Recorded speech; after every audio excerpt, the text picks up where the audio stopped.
विश्वानि देव सवितर्दुरितानि पराशुवा यद्भद्रं तन्न आशुवा। ओम सादर नमस्ते जी। ब्रह्मचारी विद्या विलष्टिक। कोई भी द्वंद आप पर प्रभाव नहीं डाल पाएगा।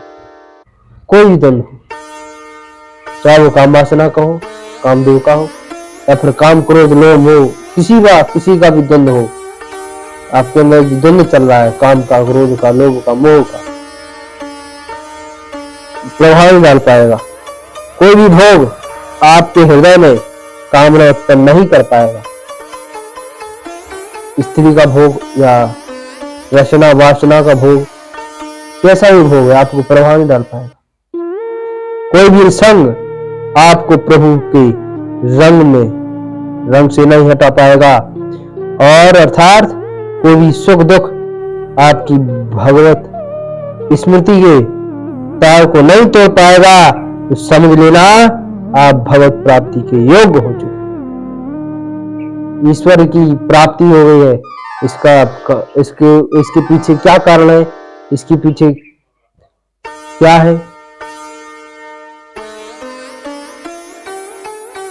क्या लक्षण है कि आपको ईश्वर प्राप्त हो गया है। इसके लक्षण क्या है?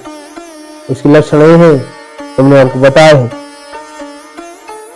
जब कोई इस मार्ग में आगे बढ़ता है तो दो प्रकार से रोका जाता है।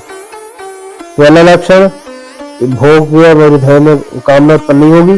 दूसरा, संग का प्रभाव। तीसरा, सुख दुख कष्ट आपके ऊपर प्रभाव नहीं डाल पाएंगे। तीन कारण है। परमात्मा प्राप्त हो गए हैं तो तीन कारण है कि आपको ईश्वर प्राप्त हो।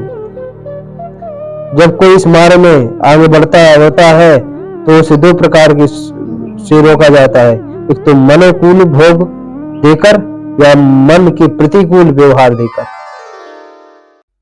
जो कोई व्यक्ति समस्त सुखों को त्याग कर ईश्वर प्राप्ति की ओर जाता है तो उसको दो प्रकार से रोका जाता है। एक तो उसको प्रतिकूलता देकर या दूसरा अनुकूलता देकर। अनेक प्रकार के भोग उसके सामने प्रकट कर दिए जाएंगे।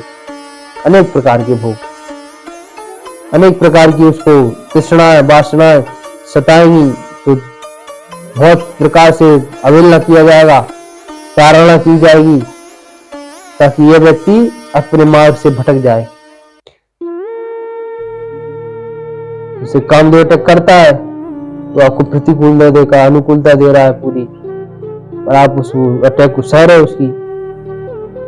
तो जो साधुता है, जो उपासना है, वह इसी बात पर ही है ही तो कि किसी की निंदा, किसी का अपमान, किसी की अवहेलना, तिरस्कार का, सर्दी गर्मी वर्षा आदि प्रकृति प्रकोप का, भूख प्यास आदि देह धर्मों का तथा काम क्रोध लोभ मोह मद मत्सर आदि विकारों का हमारे अंतःकरण पर कोई प्रभाव नहीं पड़ता।